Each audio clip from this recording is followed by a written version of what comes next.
Hello folks, and welcome to the next edition of Cooking in the Cabin. Today, a bit of a British classic. It's my nan's recipe, and it's going to be cottage pie. Now, for some reason it started blowing a hoolie outside in the past couple of moments, so I apologise about any rattling or banging noises you may hear. I'm afraid not much I can do about that. So let's have a look at the ingredients. We've got one chopped onion, one large chopped carrot, 500 grams or just about a pound of mince, a touch of plain flour, or as our American friends call it, AP flour, some tomato puree, an OXO stock cube, some Lea & Perrins Worcester sauce, black pepper, a touch of oil, some beef stock, and some of this mashed potato, which is a miracle mash. More of that later. So I've got a pan on here already, smoking hot. Maybe I'll have to turn it down a bit. A touch of oil, because we're going to sweat down the onions and then the carrots. That's a nice sound. Now I don't really want to put too much colour on these. I just really want to soften them, because what we're going to do is we're going to brown the mince in the same pan, but I'm going to transfer the vegetables into the saucepan that I'm going to cook it all in, and then we're going to cook it down for a little while before we come to the second stage, which will be putting the mashed potato on top. So cottage pie. Cottage pie is with beef mince. Shepherd's pie is with lamb mince. There is someone from Kent told me once there was also a Swinard's pie, which is exactly the same thing, savoury mince with a potato top, but the Swinard's pie obviously has pork mince on it. There are versions and variations of this all over the world, of that I am sure. Right, so I'm going to get the carrots in now. As I said, we're just going to sweat these, which really means to cook without colour. So I'm going to turn it down a tad if I can.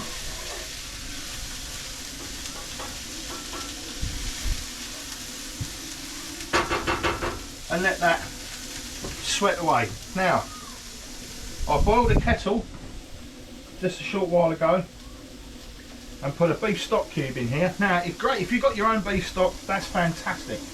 I'm afraid I haven't. Now this is where I'm going to deviate from my nan's recipe.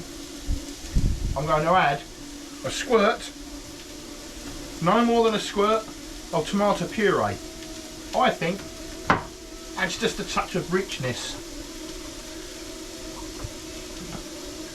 to the end result. Doesn't really taste the tomatoes. It will just give it a depth that if you don't put it in, you'll find it's missing. So this is nice.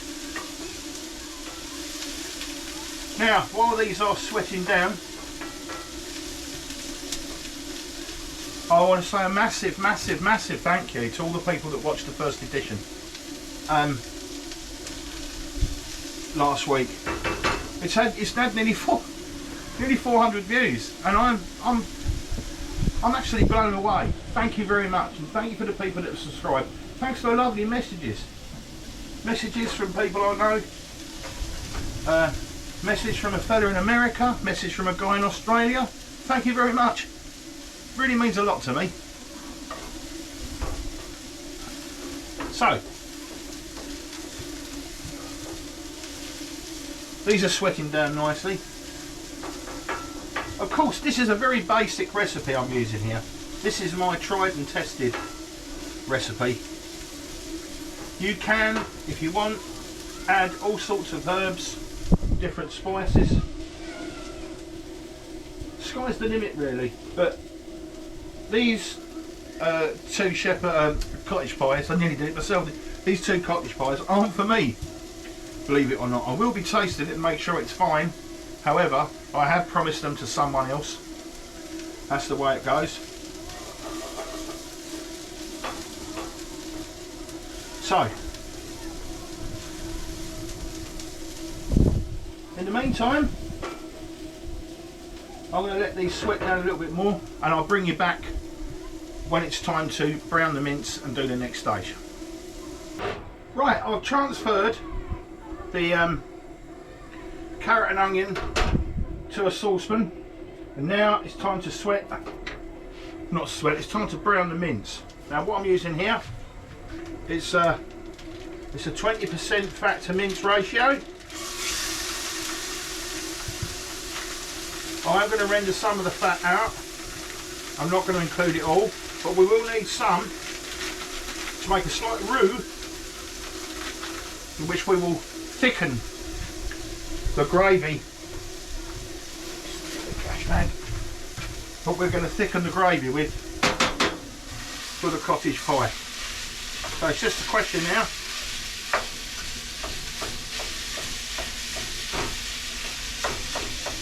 of getting this broken up.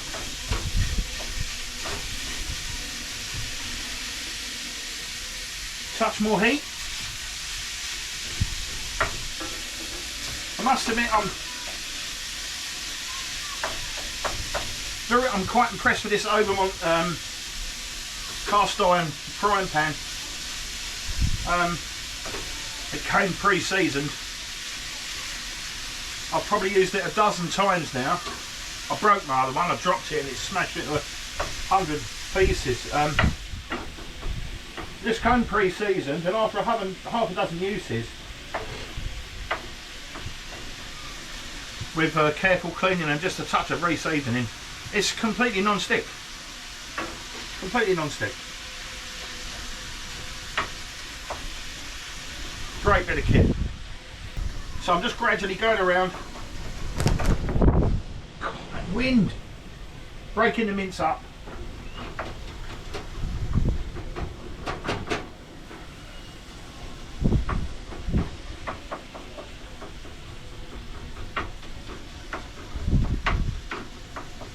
Making sure we don't have any massive chunks. We want to try and get it all nice and brown before we go any further. Now, into the saucepan where it's all going to cook, I'm going to put in, because this is for other people, this is for me, I'll be putting in quite a bit, this is for other people, I'm going to put in 1, 2, 3, 4, 5, 6 good splashes of Worcester sauce, and quite a few twists of the pepper mill. Yeah, get it in. I'm not going to add any salt because there's going to be a salt content in the old OXO cube and also in the stock.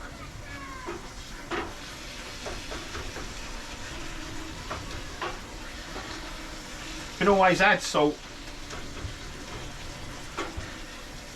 but you'll have the devil's own job taking it away.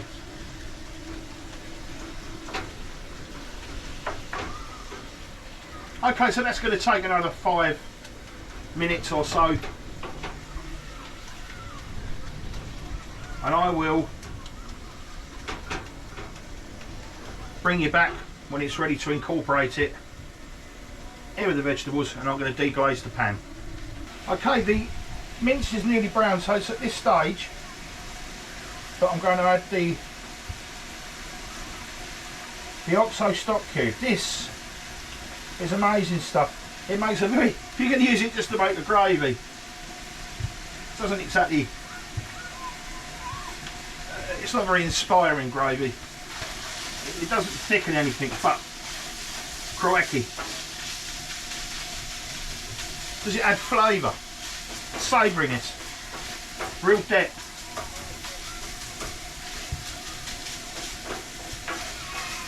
Some people I know will put bovril in, some people I know put Marmite in. Our Australian friends might put Vegemite in.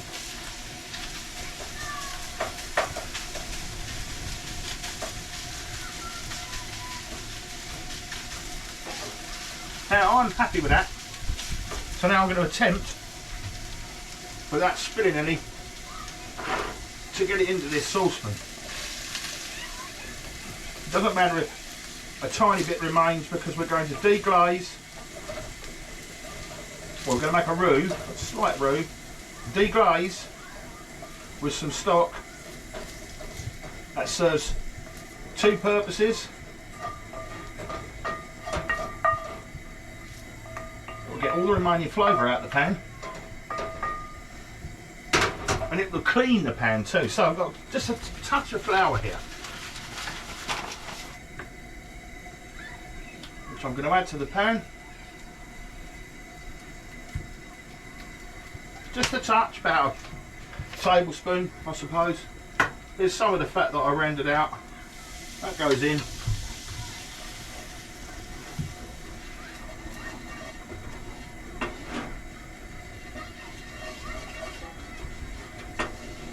Going to sort of cook this flour off. Looks a bit crumbly. Touch more fat. But we're going to put some liquid in anyway. Let's take the rawness out of the flour, which we have, and now we can put a touch of stock in here and run it around the pan.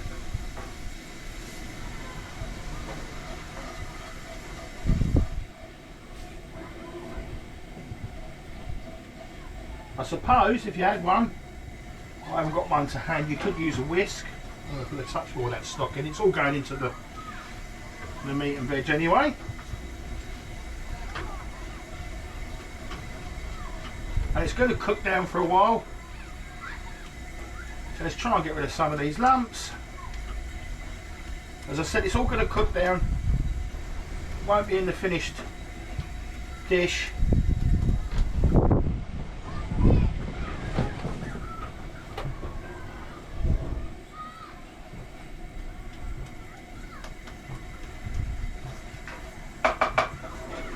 I think that's okay. As I said, that's all going to break down. I'm going to put a bit more stock in here to help me get it out of the pan.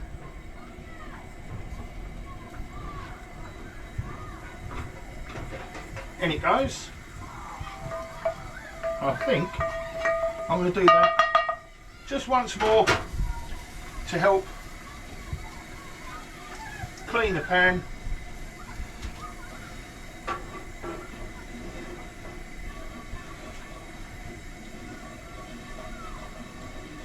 That's lovely.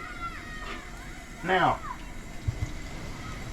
let's transfer these over. So I'm going to put the saucepan here, put the pan there. Now, I'm going to add the rest of the stock.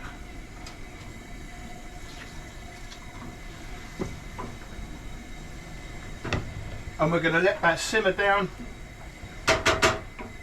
thicken up, probably for about a good 20 minutes to half an hour. So I must stop banging everything when I'm cooking. It must drive people crackers. Alright, I'll bring you back in a bit. Right folks, the mince and the vegetables are sweating down this nice thick gravy. Let's hope the camera number 2 is working properly this week. I think I've mastered it. I've got a kettle on, and I'm sure that's just about to boil.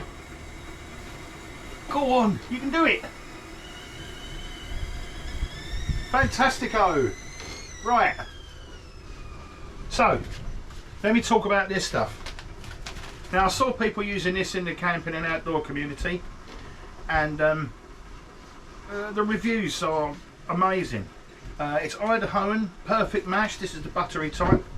Idaho, I think, are responsible for providing 1/3 of all of the United States potatoes. So they know what they're doing when it comes to cooking potatoes. So, 475 millilitres of water into this jug.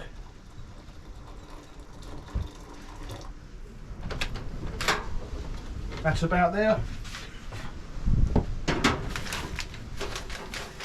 And we put the whole lot in, and then the magic happens.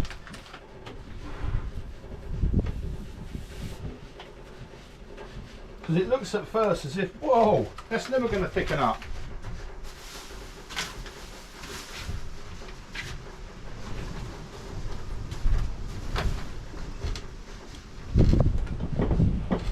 But it does.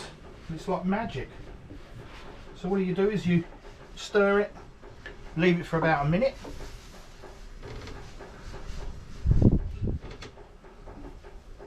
And it gets thicker and thicker and thicker. Oh, it smells so nice. Not a lump in sight.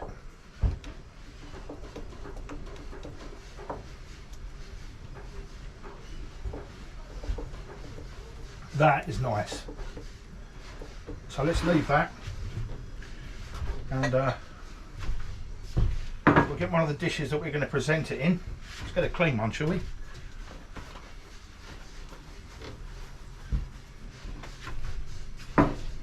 And would have been ideal if we'd have let this mixture cool slightly. However, this is live. Oh, I did check for seasoning and I think it's fine. So a nice layer of the beef mince mixture.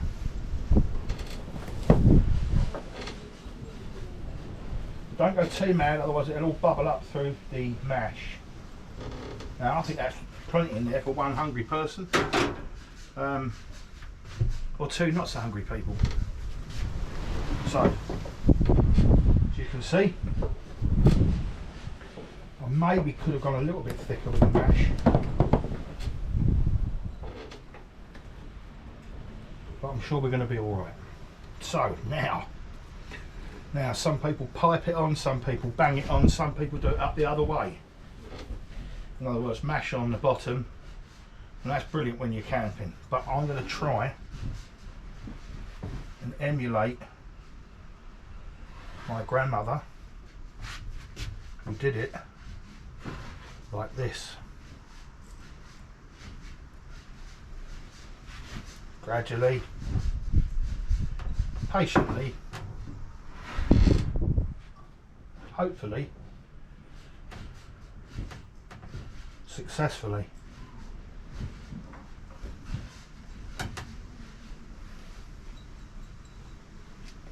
So far, so good. As you can see, the more potato you put in, the more that the mince mixture rises. It's a question of balance, really.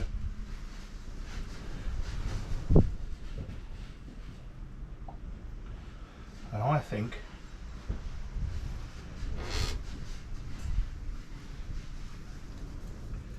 that has turned out all right. Now, you're probably wondering, I haven't got a grill in here or an oven. So, how on earth are we going to get a cottage pie top? Because this is almost ready to eat. So at home you put it under the grill or in the oven. But I'm afraid I haven't got that luxury. But what I do have is a blowtorch. Let's move this out the way for the moment and see what happens.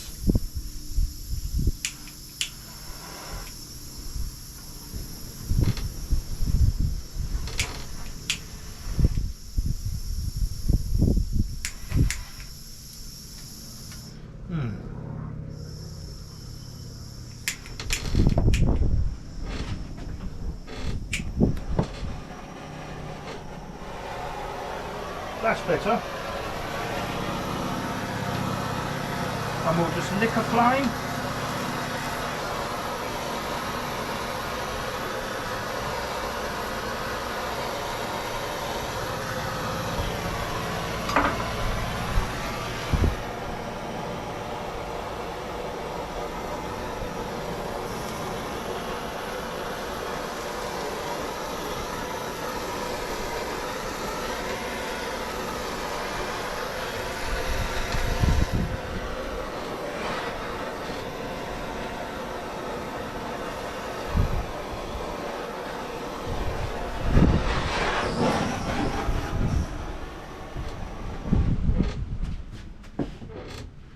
give you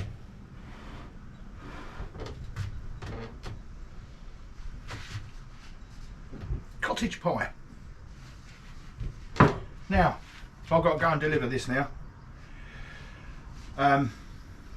So, let me say thank you very much indeed for watching. Hope you enjoyed the video. Why not give it a go yourself? It's quite an easy recipe to do. It's quite tasty. You can make a massive one, feed loads of people. Good comfort food. Not exactly the right food for summer, but I just thought I had the ingredients. Let's give it a go. Okay, folks. Thank you very much indeed for watching. If you like this sort of stuff, why not, hey, hit the subscribe button, like and share. But until then, I'll see you on the next one. Cheers, folks. Bye.